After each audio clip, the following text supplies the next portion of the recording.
We're raising money for the Bradley Lowry Foundation on October the 24th. We're walking from the Stadium of Light to St James's Park. If you can, please help this great cause by donating. The link is in the description. Hello everyone, so Newcastle have just literally drew with Southampton 2-2, quite an entertaining game. You know, this is the review, so we'll go through a little bit of everything. So we're going to be hearing from the backroom team, we'll be looking at the lineups, talking a little bit about the game, you know, look at the league table also.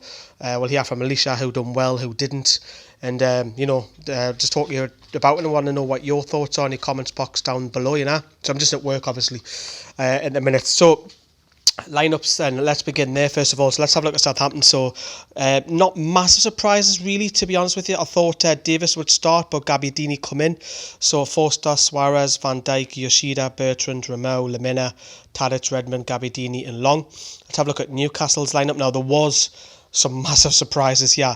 First of all, you're going to point out there's Kieran Clark's not in that lineup, and neither is Mikel Moreno. Now, I was really surprised because Kieran Clark and Jamal Lascelles have had a good partnership, and not seeing Mikel Moreno come in. Obviously, Hayden did go on and score, but that was a massive surprise for me. So the Chronicle did report that there will be some surprises about 10 minutes before officially that going out to the public, and they were spot on about it as well. The game itself, and let's quickly talk about that. And so Newcastle started off fairly alright. You know, we had that chance through Atsu in the first 8 minutes when on the edge of the box, and he just fires wide as well. And then Tadic was trying to get a hold of the game as well. He was in and out in that first half, finding pockets of space which Newcastle didn't really cope with him as much, but his finishing was pretty poor as well. And then we got the goal as well on the 20th minute. You know, Richie whips it in. It falls to Atsu, who his shot is then blocked. It was heading towards goal. It falls to Isaac Hayden on the edge of the box, and he just pings one bottom corner. I have to be a little bit critical of Fraser Forster there. I think he should be doing a little bit better. However, Hayden, fantastic finish, not taking anything away from him. Newcastle go 1-0 up into the lead. Fantastic start. And a couple of minutes later, there was a little bit of scare when a corner comes in and Van Dijk goes up the header when Elliott's nowhere and Van Dijk heads wide, and Newcastle then hung on, you would say, playing on the counter, went into half-time 1-0 up. Absolutely fantastic, 3 points on the board. If they can get in, we can get 3 points, because St Mary's in the Dell, a horrible ground at Newcastle, have poor records. I know we ended the game in a draw, but you would have took a point at the start of the game. Second half, Perez battles on the right-hand side, whips in across. Horslow casually flicks it with his leg. It loops over Forster, hits the top of the bar, comes back out to Newcastle, and we get a corner from it. But that was a bit of improvisation from Horslow. It was a half a chance, and it was like, oh, he's hit the bar, can't believe that, you know. And then Southampton equalised. I don't know how they equalised, to be honest with you. A long ball comes in, Gabbiadini picks the ball up, he runs to the byline, turns, runs back to the penalty edge of the penalty spot, turns and fires bottom corner wide. Now when we do the analyst videos, we're probably going to pick on Manquillo and Elliott a lot there, but for me, Manquillo cannot allow him to come back on his shot, running away from goal and having a shot bottom corner. And yes, you probably say Elliott shouldn't really be caught there, but they equalised, forget about it. You know, in the office upstairs, we had all the Mackhams and the plastic Man United fans in with faces and all this sort of stuff against when we scored 2 minutes later, and obviously I was singing, you're not singing, I was doing all of that back because we scored literally 2 minutes later. Richie plays in Perez on the right hand flank, he's in on goal, shoots low first time. I thought Perez should have actually had a touch. Forster, again, for me, I'm being critical, but you should do a lot better there. That's a poor attempt to try and smother it. It falls back to Perez on a tight angle, and again, for me, Forster should be saving that, but I don't care. Newcastle got to score. Perez, which I said in the preview, and one of the previews, that he needs a goal. It was in the whiteboard video. He needs a goal to get going, and he's got that goal, thankfully. And next game, I think you have to start Perez because you play your strikers in form. And then we've seen a couple of changes, you know, so we've seen Mikel Moreno come on for the number 10 position, when we've seen Perez go off, we've seen Gale on for Horslow and so on.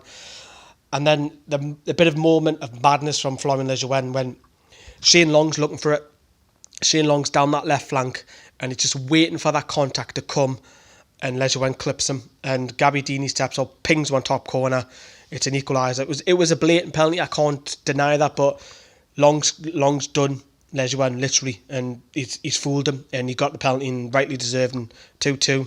A couple of half chances there when 86th minute where Elliott palms across away. Later on, 89 minutes, Newcastle were trying, in the last few minutes, it was all Newcastle pushing for that winner. Newcastle then trying to get that winner. And, you know, you were seeing Richie's corner headed off the line. It was Richie's corner and Elisha one headed it and it's cleared off the line. I think it was Davis at the time who cleared off the line. I'm like, oh. And then I mentioned the last couple of minutes it was all Newcastle. But, you know, the game finished, a draw 2-2. Very entertaining. I got it completely wrong, as I mentioned.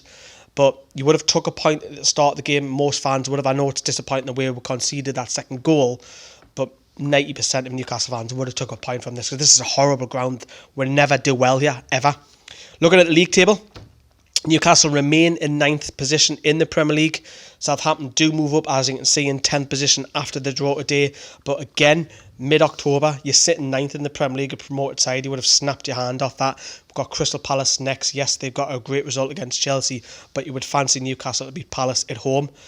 Let's get some match reaction from Rafa. I think it's during the game, little by little, you could see that you could get the 3 points. After with the penalty, and they were pushing, and we have Dwight injured at the end, so it was quite difficult. But we finished strong, and then we could score at the end also. So it's, I would say, difficult, but at least we get a point, and the team shows that we finish with ambition. So Rafa's obviously disappointing that he didn't go on to win the game, but Elisha's going to give us her thoughts on players who did well. I think although he did give away a penalty, Lejeune had a great game coming back into that starting 11 and playing the way he did. I was very impressed. Richie again having another good game, running solid for the full 90 minutes, always impresses. Hayden getting his first Premier League goal, he had a brilliant game. Shelvey looked so much more composed on the ball today, and his passes were brilliant. Perez didn't have a good game, but he did get us the second goal, which you've got to credit him for. And I think Joselu didn't have the best of games today. I think he struggled a little bit, but hopefully we're going to improve on that and hopefully can get back to scoring some goals soon. So let us know what you think of Elisha's thoughts in your comments down there below. But yeah, it's disappointing, but you know, I'm pretty happy-ish, I would say, getting a point from that game. You know, let us know what you think in your comments down there below. Thanks for watching. See you later. Bye-bye. Lee Lawler, Anthony Cochrane, Colin Culhane, Ryan Story, Bradley Sparks, Lauren Gillespie, Simon Robson, Katie Alderson, Kelly Lawler, Rachel Rattray, Sarah Simons, Zach Cohen, Christine Hearn, Mingyi Wong. You are all amazing people. Thank you so much for donating for our charity event on October the 24th.